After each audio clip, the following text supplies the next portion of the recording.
11:17 p.m. on the 21st of July. So basically I'm just waiting for it to turn 12 a.m.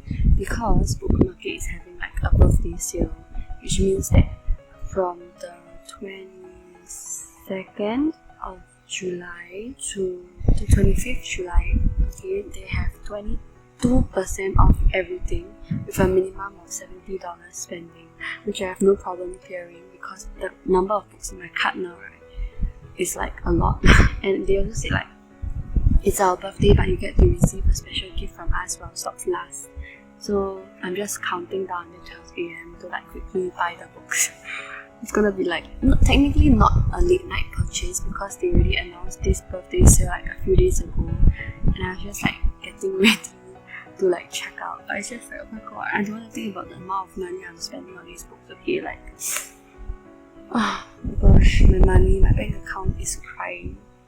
But yeah, I hope like I won't regret the books that I buy, because from the first book haul, right, like I already regret like one of the books that I bought. Yeah, so I'm just like thinking, do I regret like the books that I buy here also? My bank account will cry. It's okay, I'll be happy. Several days later. Look at this. So I checked out on like 22nd of July midnight, and yeah, eventually it resulted in such a big package. Like, oh my god. Yeah, it came yesterday. I ordered 22nd July midnight and it came 24th July in the afternoon. Yeah, so I think that's quite fast already, given that it's like their busy period now with like all the people meeting orders and everything. Yeah, so let's start unboxing. Okay, I think we should start with the smaller package on top first.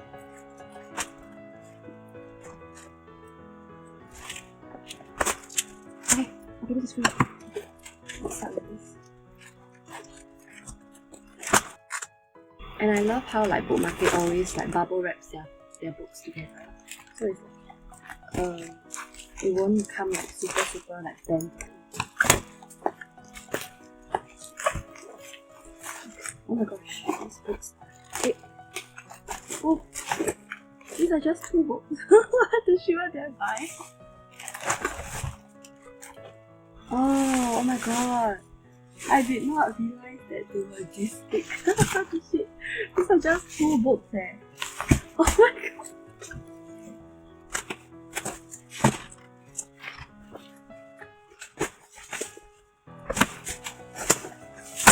Sorry, I'm very violent person.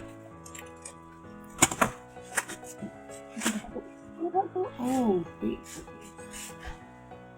The first book. History of Gold by Cassandra Clare. So I think because the bubble wrap was like wrapped too tightly, I think here like it suffered a bit. It's a little bent. Yeah, but it's okay. Oh my gosh, it's so pretty. It is.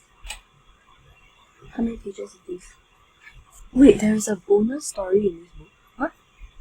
Oh my gosh.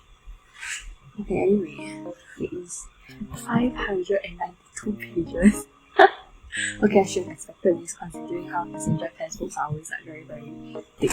But yeah, okay, we want to talk about Chain of Gold, right? It was basically part of the Last Hours series. Oh my god, collector's first edition, right? Oh, what the? Oh my god, I don't even know who these people are, but oh my god, what the shit, man? Okay, that's all. Wow. Yeah, okay. So this series is like the series following the Informal Devices series. So like, I think this is like the descendants of them after that series. So yeah, before I start this series, I need to reread the Informal Devices because it's been like very long since I read it. I don't really want to tell you anything more about the plot because I also don't want to be spoiled myself. So yes, first book. Second book is The Ghosts of the Shadow Market, also by Cassandra Clare and other authors. Oh, I feel like the same authors as those who wrote the Tales of the Shadowhunter Academy one. I remember like Maureen Johnson doing it also.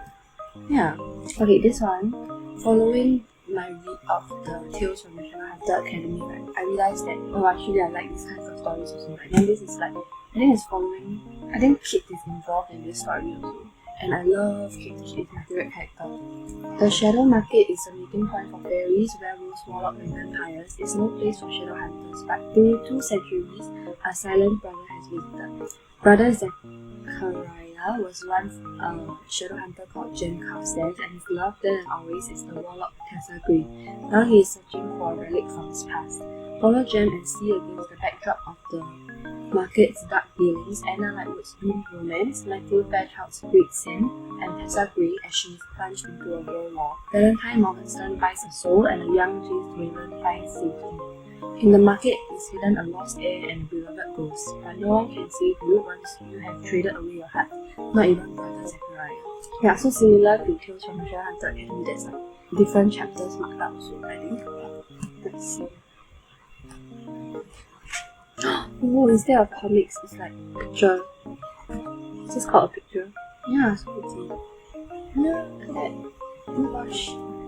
Yes, okay, so this was Ghosts of the Shadow Market. The condition of this is like perfect in my opinion. So, first 2 books done. Look at the weight of this. Oh my gosh. Right, okay, now we have a super big box. Okay, colors nice. Okay, nice. Let's go back.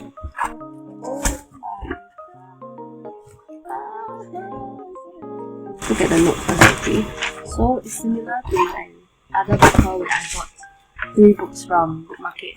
To give you some context, right? All those books and these books were bought in the same month. So you can imagine how my spending went for books this month, okay? It's the same thing. Hi Elise, thank you for your purchase. Bookmarket is a clearance warehouse selling mainly remainder books. This explains why books are sold that cheaply. Although we do not sell second-hand books, most of our stocks have been through other sale events at bookstores, etc. Hence, books that are mint are marked good as gifts and others are sold on an as-is condition. We hope for your understanding if the condition of some books is less desirable to you. Your order was picked by Bookmarket team and packed by Annie over here. Thank you, Annie. Oh my gosh. Okay, so this is the free gift. Oh, I was hoping it would be this actually. I was looking at like other people's what they got also. So basically, see here a gift from us Bookmarket, and then it says A Magnus Bane Story, The Midnight Air by Cassandra Clare and Sarah Reese Vernon. It's the same author who is part of the Ghosts of the Shadow Hunter Academy authors. It's so cute, it's so small also. Oh, it's a hardcover also. This is so pretty, what the heck? Oh my god, I mean this is a spine. So pretty, I've never heard of this before actually. Yeah. It just says famed warlock Magnus Bane is lured back to Edwardian London by the scheming shadow hunter Tatiana Blackthorn. Can Magnus protect James Herondale from the allure of Tatiana's beautiful young ward Grace? It's so cute, This is like the smallest book I ever have now. So how many pages is this? 95. So cute, 96. My father was cursed, James saved from the darkness, whereas I'm them. God, thank you. Yes, okay. I think they knew that I like Cassandra Clare considering how many books I bought from her. Yeah. Oh, I'm very sad about this. Okay, so basically this is A Man Called Owen. Yeah, and I really didn't want this cover, but I forgot that I had to like message Bookmarket telling them what book I wanted before they actually pack the books. Like if you have a preference for the covers. I feel like the other cover is much nicer, but oh well, it's my own fault. This is so small by the way, like oh my gosh. A Man Called Owen, this is the spine. Okay, basically it's about at first sight, Ove is almost certainly the grumpiest man he will ever meet. He thinks himself surrounded by idiots, joggers, neighbors who can't reverse a trailer properly, and shop assistants who talk in code. But isn't it rare these days to find such old-fashioned clarity of belief and deed, such unswerving conviction about what the world should be, and a lifelong dedication to making it just so? In the end, you'll see there's something about Ove that is quite irresistible. Cute. I love stories about old people and children basically. So yeah, I feel like I love this book, and it's like so, I really cannot, it's so small, and oh my gosh, the words are like freaking tiny. Let's look at this. Oh, so cute, there is a How Ove Are You quiz. Oh my gosh, okay, I'm excited to do this when I actually like read it. It's 294 pages, so yes, A Man Called Ove. Next we have 1,000 Splendid Suns, and I think it's like read by a lot of people already, but I haven't actually read this before. So basically it just says, Mariam is only 15 when she is sent to Kabul to marry Rashid. Nearly 2 decades later, a friendship grows between Mariam and a local teenager, Leila, as strong as the ties between mother and daughter. When the Taliban takes over, life becomes a desperate struggle against starvation, brutality, and fear. Yet love can move a person to act in unexpected ways and lead them to overcome the most daunting obstacles with a startling heroism. Why do I feel like these books are tiny compared to what I just seen from Cassandra Clare? They're the same size! Oh my god, look at that! This is the American Ove one. So tiny! I haven't actually read anything from this author before, so I'm excited to see what I think about it. The words are also kind of small. Yeah, oh, this is 406 pages, so yes, 1,000 splendid suns. Yeah, so this is This Savage Song. It is a duology. This is the first book, and this is the second book, Our Dark Duet. Yeah, it's so pretty. Look at it. Oh my gosh. The Spines by V.E. Schwab. Oh my god, it like kind of connects. Is it? Am I overthinking it? Like, doesn't it look like it connects? Okay, so I was talking about This Savage Song and Our Dark Duet. So I've already read these books actually like a long time ago, and I actually cannot remember what my ratings for them were. I think I gave both of them 4 stars, but that was because I hadn't like experienced Goodreads yet, so I didn't really like start to read books then.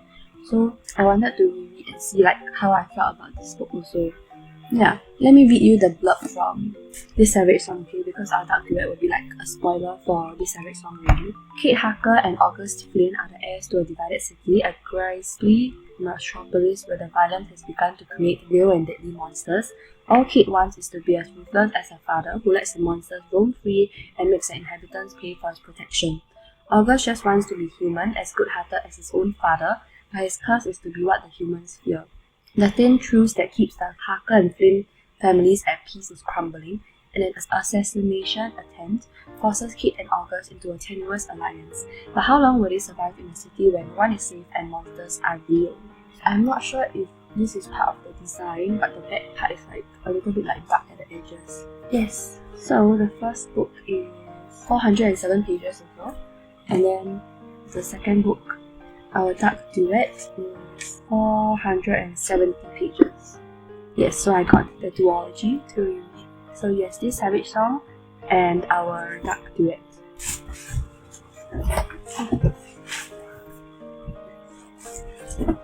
Oh my god, look at how pretty this is. Okay, let me go and find the other book of the duology. Oh my god, I'm so happy right now. Oh my god, they're matching! If you don't know how excited I am that they are matching, okay, because the first ever time I bought from bookmarket, right, the books that I bought as a series, they didn't come as a matching set, so like I was quite disappointed, but oh my god, they are matching, man. Look at this. Oh my god, look at how pretty this is. Oh my god. Ah! Oh my god, okay, let me take some time to collect myself, because the cover that they showed, right, for Vicious was like a different cover, and then I was expecting it to come like that, so like they would be mismatched, but oh my god, Annie, thank you, Annie. Because so far, right, these two are matching, okay, and these two are matching. Oh my god, I'm so happy, and cannot say anything about the Man Called Obi one, because how was she supposed to know like what my preference was for the covers, right? But oh my god, I'm so grateful. This is also another duology by V.E. Schwab. Yes, she has like another name called Victoria Schwab, so she goes under like different names based on the age, I think, that she writes the books for. So this is the Vicious and Vengeful duology. I have never read before, but I'm super excited to read this because like a lot of people have loved this. Yeah, so same thing, I won't read you the blurb for Vengeful because I don't want to spoil myself also. Victor and Eli started out as college roommates, brilliant, arrogant, lonely boys who recognize the same ambition in each other, a shared interest in adrenaline, near-death experiences, and seemingly supernatural events reveals an intriguing possibility that under the right conditions, someone could develop extraordinary abilities. But when their thesis moves from the academic to the experimental, things go horribly wrong. 10 years later, Victor breaks out of prison, determined to catch up to his old friend, now foe, aided by a young girl with a stunning ability. Meanwhile, Eli is on a mission to eradicate every other super-powered person that he can find, aside from the sidekick, an enigmatic woman with an unbreakable will. Armed with terrible power on both sides, driven by the memory of betrayal and loss, the arch-nemeses have set a course for revenge, but who will be left alive at the end? Also, can we talk about how the difference in size between the two books? Like, this is the first book and this is the second book. Like, oh my gosh, man!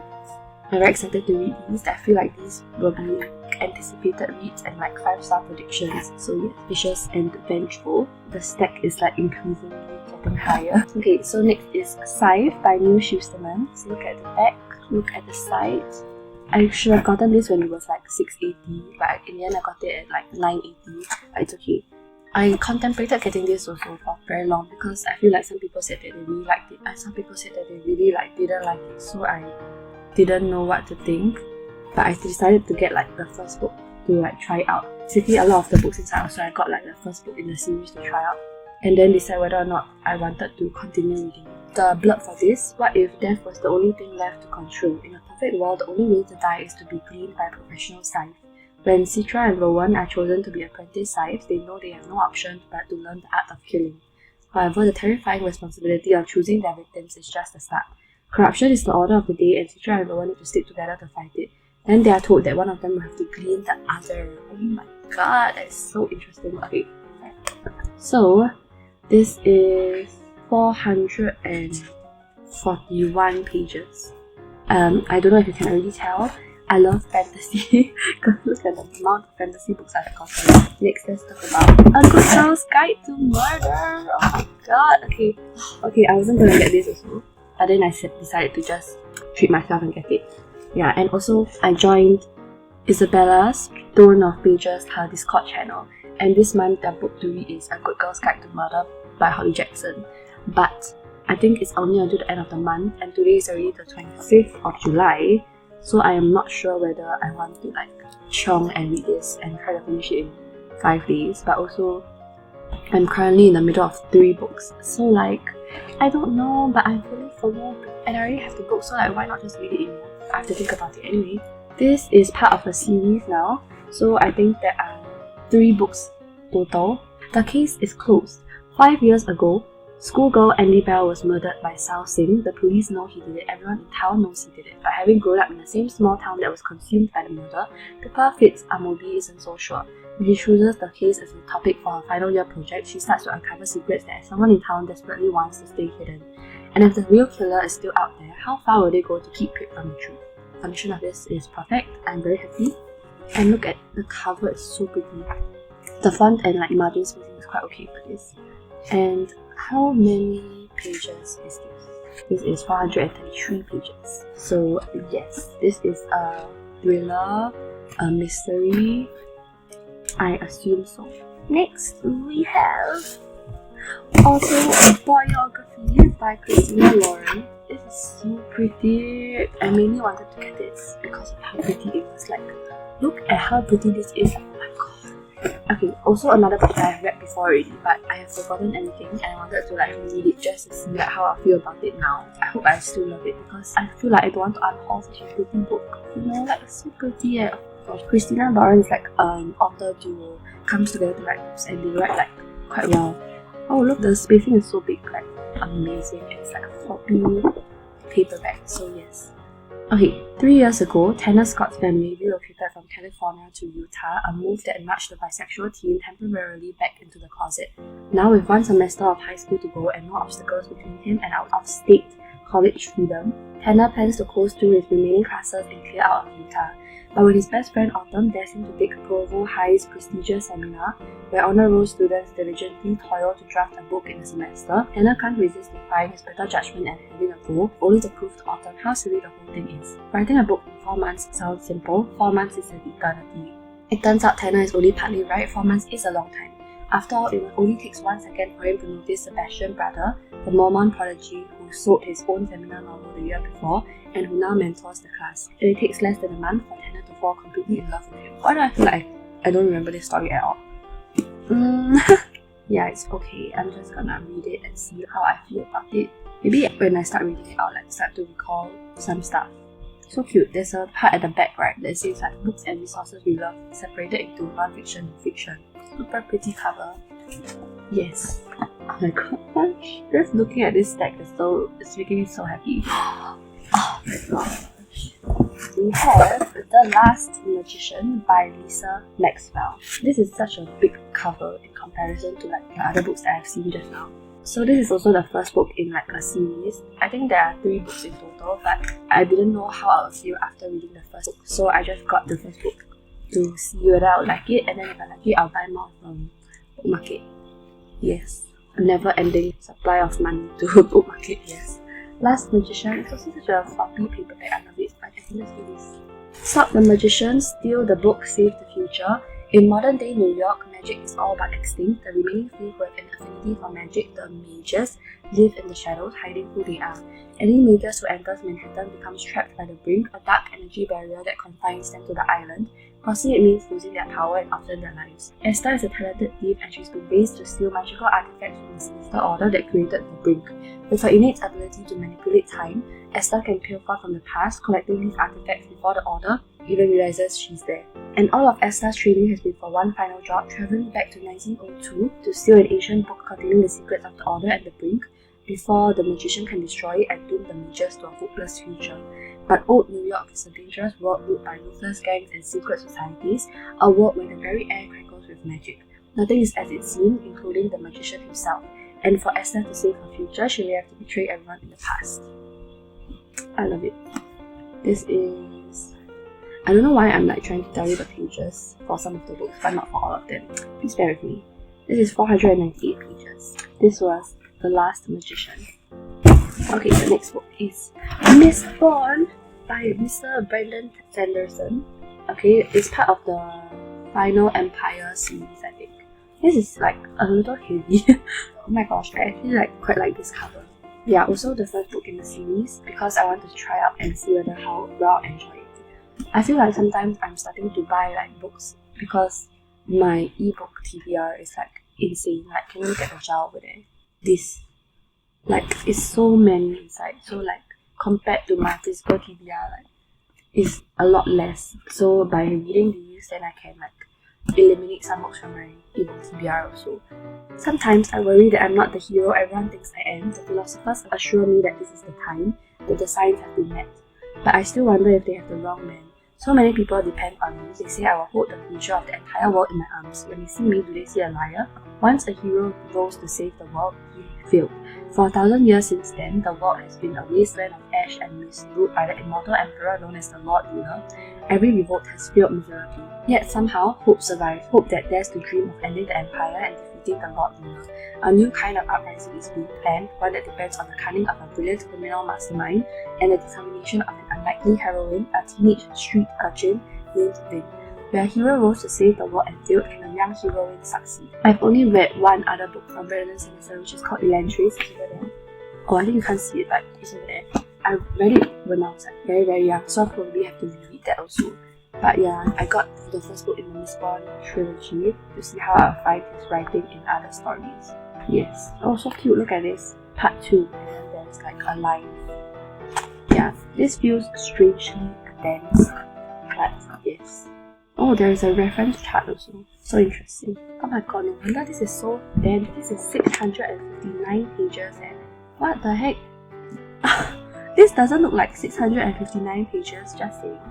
And yeah, I'm a bit sad because the cover is a little bit bent here. But it's okay. A King of Scars. I did not realize how thick this was. But okay, sure. So King of Scars, right, is the duology following the Shadow and Bone trilogy, or is it following the Shadow and Bone plus the Six of Crows duology? No idea, but anyway, this King of Scars by Liba Dugo. So basically from this book haul, I have bought books by Cassandra Clare, B.E. Schwab, Liba Dugo. We love to see it. So this is like a duology, and actually the second book already came out, but I think it's because it's still too new, it's not featured on bookmarket yet. Look at how pretty the front cover is, like, oh my gosh. This is like rising out of the cover. Yes, so as I was saying, the second book is called Rule of Wolves, but it just came out this year. So yeah, I'll probably like read this book and then I'll probably get that book also. Or maybe I'll just read it as an ebook. I will see how. This is about Nikolai, I think. And then this is 511 pages. And it is like a thick soul. Yes. Let me read to you the back, okay? Greece, face your demons or feed them. The boy king, the war hero, the prince with a demon curled inside his heart. Nikolai Lantsov has always had a gift for the impossible. The people of Ravka don't know what he endured in their bloody civil war, and he intends to keep it that way. Yet with each day, a dark magic within him grows stronger, threatening to destroy all he has built. Zoya Nazialensky has devoted her life to grooming her deadly talents and rebuilding the Grisha army. Despite their magical gifts, Zoya knows the Grisha cannot survive without Ravka as a place of sanctuary, and Ravka cannot survive a weakened king. Zoya will stop at nothing to help Nikolai secure the throne, but she also has new enemies to conquer in the battle to come. Far north, Nina Zenik wages her own kind of war against the people who would see the Grisha wiped from the earth forever. Burdened by grief and a terrifying power, Nina must face the pain of her past as if she has any hope of defeating the dangers that await her on the ice. Ravka's king, Ravka's general, Ravka's spy, they will journey past the boundaries of science and superstition, of magic and faith, and risk everything to save a broken nation. But some secrets aren't meant to stay buried and some wounds aren't meant to heal. I'm very excited to read this. I can't this cover is so pretty. King of Scars, everybody. Last two books, everybody. Second last book is Tweet Cute, okay, by Emma Lord. Oh my god, the cover is like matte. It feels matte. Okay, this was bought based on a recommendation from my friend. She gave it 5 stars and like she said that she has already reread it once. And then I just said, okay, so I'll read it. So it says, meet Pepper, swim team captain, chronic overachiever, and all-around perfectionist. Her family may be falling apart, but their massive fast food chain is booming. Mainly thanks to Pepper, who is barely managing to juggle real life while secretly running Big League Burger's massive Twitter account. Enter Jack, class clown and constant thorn in Pepper's side. When he isn't trying to duck out of his obscenely popular twin's shadow, he's busy working in his family's deli. His relationship with the business that holds his future may be love-hate, but when Big League Burger steals his grandma's iconic grilled cheese recipe, he'll do whatever it takes to take them down one tweet at a time. All's fair in love and cheese, that is, until Pepper and Jack's bet turns into a viral Twitter war. Little do they know, while they're publicly duking it out with snappy memes and tweet battles, they're also falling for each other in real life on an anonymous chat app Jack built. As their relationship deepens and their online shenanigans escalate, people on the internet are shipping them. The battle gets more and more personal until even these two rivals can't ignore that they were destined for the most unexpected, awkward, all-the-feels romance that neither of them expected. So yes, that was a Tweet Cute. This cover is so cute. This is 358 pages. And the last book, everybody, Wayward Son by Rainbow Rao. This is the second book in the Carry On series trilogy. So I mainly bought this because the third book came out this year and I really want to read that, but I've forgotten what happens in the second book.